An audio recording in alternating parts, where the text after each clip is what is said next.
शुरुआत एक बड़ी खबर के साथ। तेहरान के लविजान इलाके पर हवाई हमला हुआ है। खामनेई के संबोधन के ठीक बाद ये पूरा हमला देखने को मिला। इजराइल डिफेंस फोर्स ने लविजान पर बम बरसाए हैं। लविजान को खामनेई का संभावित ठिकाना माना जाता है और वहीं पर ये ताबड़तोड़ हमले देखे गए। इजराइल डिफेंस फोर्स ने लविजान पर ये बम बरसाए हैं। लविजान इलाके पर ये तेज हवाई हमला देखने को मिला है और खामनेई का संबोधन होने वाला था। उसके ठीक बाद ये पूरा अटैक देखने को मिला है। तेहरान के लविजान पर यह अटैक आप देखिए। लविजान में खामनेई का ठिकाना भी है। यहाँ पर हवाई हमला देखने को मिला। खामनेई संबोधन करते हैं और उसके ठीक बाद ये हमला। लगातार जिस तरीके से चेतावनी दी जा रही थी कि खामनेई को अब बख्शा नहीं जाएगा। खामनेई की लोकेशन हमें मालूम चल गई है। खामनेई को खत्म कर दिया जाएगा और इसी कड़ी में आप देखिए संबोधन होता है खामनेई का और उसके ठीक बाद ये टारगेट किया जाता है। मेहंदी गर्ग हमारी सहयोगी हमारे साथ जुड़ गई है। मेहंदी, खामनेई को पहले भी चेताया गया है और बताया गया है कि हमें आपकी लोकेशन मालूम है और कुछ ऐसा ही हुआ संबोधन के ठीक बाद ये पूरा हमला, यानी कि कहीं ना कहीं खामनेई को टारगेट करने की पूरी कोशिश है।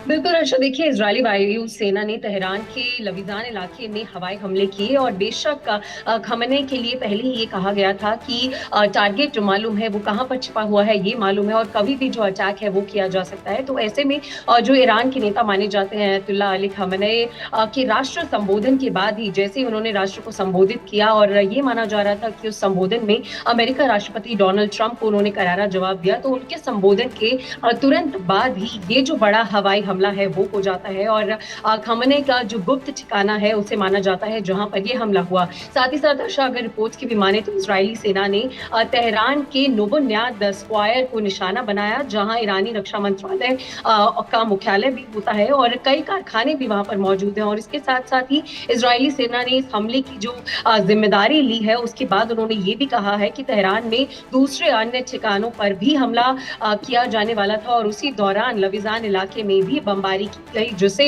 खमेनी का एक बड़ा हॉटस्पॉट माना जाता है, टारगेट माना जाता है, जो कि इजरायली सेना का टारगेट भी था। और साथ ही साथ इजरायली सेना का ये भी कहना है कि सार्वजनिक सुरक्षा और दिशा निर्देश में स्कूलों को बंद करने और दूसरे जो प्रतिबंध हैं उनको अनिवार्य किया गया है। फिलहाल इजरायली जी बिल्कुल मेहंदी, मैं आपके पास आऊंगी। एक और बड़ा अपडेट दे दें। इजराइल का ईरानी सैन्य ठिकानों पर हमला देखने को मिला है। ईरान के 20 से ज्यादा सैन्य ठिकानों पर अटैक। तेहरान में प्रमुख परमाणु और मिसाइल ठिकाने जिनको निशाना बनाया गया। इजराइल के 60 लड़ाकू विमानों ने तबाही मचा दी है। इजराइल के हमलों से ईरान में हाहाकार मचा हुआ है। बढ़ चढ़ के पूरा सपोर्ट यहाँ पर ट्रंप इजराइल का करते हुए नजर आ रहे हैं। ईरान वही जिसने रणनीति के तहत तमाम मुस्लिम कंट्रीज से मदद मांगी है और अब यहाँ पर लगातार ये अटैक प्रमुख परमाणु और मिसाइल ठिकाने जिनको निशाना बनाया जा रहा है। इससे पहले भी हमने देखा न्यूक्लियर प्लांट्स को लगातार निशाना बनाने की तमाम कोशिशें की गई थी।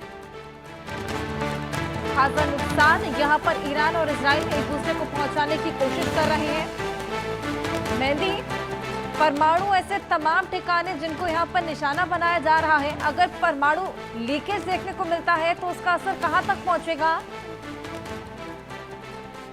बिल्कुल अर्षा, देखिए जिस तरीके से फिलहाल हवाई हमले किए जा रहे हैं और परमाणु जो है उस तरीके से हमले किए जा रहे हैं, मिसाइल ठिकानों पर दागी जा रही है, तो अगर परमाणु बम हमले की बात की जाए तो इसका जो असर है वो बेशक पहले के अगर मुताबिक माना जाए और हिस्ट्री को भी देखा जाए तो बहुत एक लंबा असर रहता है और सिर्फ प्रेजेंट ही नहीं, फ्यूचर में आने वाली जो नई कह सकते हैं नई पीढ़ी होती है तब तक भी वो असर देखने को मिलता है। तो अगर इस तरीके का जो हमला है वो हो जाता है, अगर परमाणु बम हमला किया जाता है और बड़े पैमाने पर किया जाता है तो बेशक कई सालों तक इसका जो असर है वो पूरे इलाके में नजर आएगा, क्योंकि फिलहाल जो तेहरान में प्रमुख परमाणु और मिसाइल जो हमले हैं उनकी तैयारी की जा रही है। इजराइल के 60 लड़ाकू जो हैं वो लगातार तैयारी कर रहे हैं और इस हमले से जो कि इजराइल लगातार दाग रहा है उससे ईरान में फिलहाल हाहाकार भी मचा हुआ है, क्योंकि 20 से ज्यादा ठिकानों पर ये जो हमले हैं वो किए गए हैं और कई मुख्य जो स्थान थे, कई जो मुख्य